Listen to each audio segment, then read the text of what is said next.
Good morning. I figured it was time for a front yard update. So this is my neighborhood.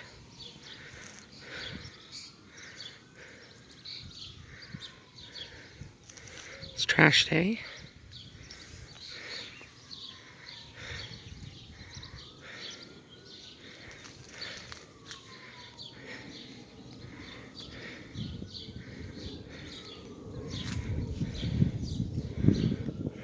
This is my lavender bush.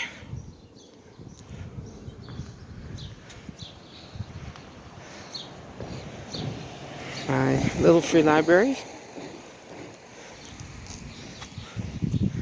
Eventually I'll be putting some kind of, sage or something there.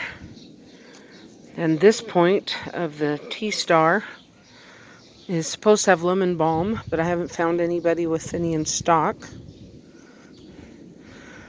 But I finally do have some plants in my T-star.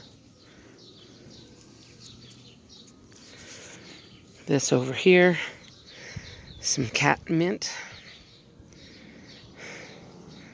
And I have my two desert willow trees that have been planted for about a year. This is catnip. This is some pineapple sage. And then over in the last part of the star, we have chamomile. I'll get a little closer for that though.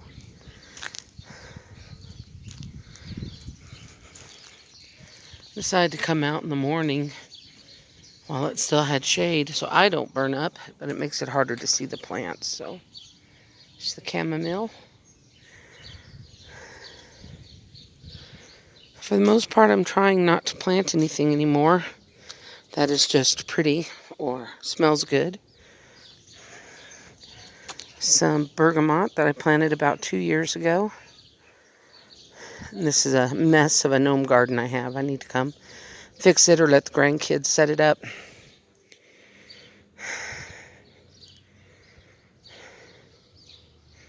think this is a mulberry.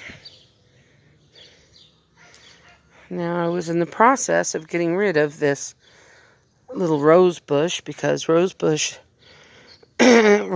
are known to be huge suckers up of water.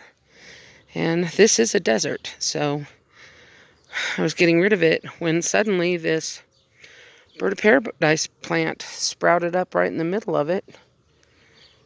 And it is a native plant, and it is drought tolerant.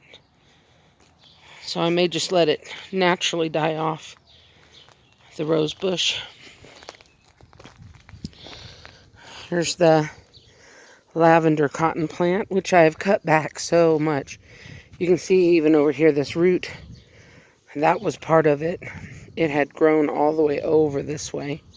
And I cut all of that back so that this peach tree could have more room to grow.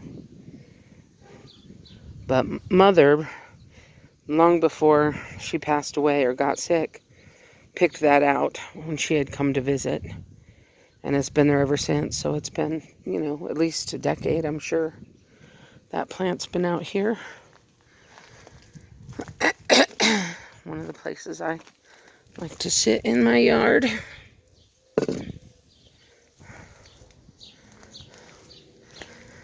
Now at the same time as we got the lavender cotton, we got the yellow cotton. And it used to be much bigger in this space.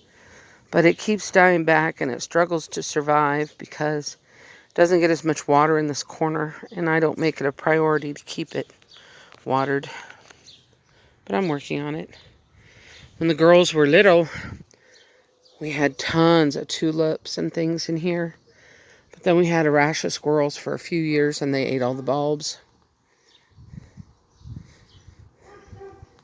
So this is my other bird of paradise. And like the desert willow, they can be trimmed to be a tree or a bush. I haven't totally made up my mind yet about this one. But for more blossoms, we need more sunshine. So you can see there's some back there. But they're mostly where the sun is. I need to trim back a few more of these branches over the neighbor's yard from my cedar tree. to give it some more blossoms. I like to sit over here too, but Chris has recently moved this chair over. I think it was Chris. Maybe I did it. I don't remember for sure. But I usually keep it closer to the little table. And the goats come through here when I take them for a walk. And the goal of doing that is 3 times a week. Currently, I'm only about once. I had a foot injury and had to let that heal. But anyway, this area is totally done. Except for the outside of the house, which is still partly pink.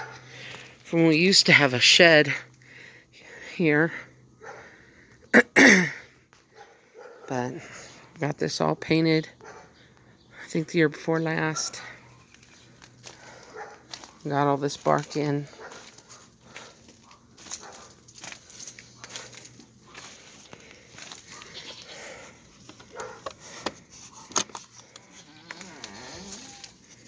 And this lock closes automatically when you pull it closed. And it's supposed to have this attached and thrown over for pulling open, but I was having a little problem with it getting stuck, so I'm putting off reattaching that. So that's the front yard. I'm going to go get some banana peel to give to the goats, and I will show you the backyard another time. Have a great day. Love you, sister. If you're seeing this, you know, I make most of my videos for you primarily, and then we share it with about 170 other people. So those that are watching, have a fabulous day. We'll share some more later.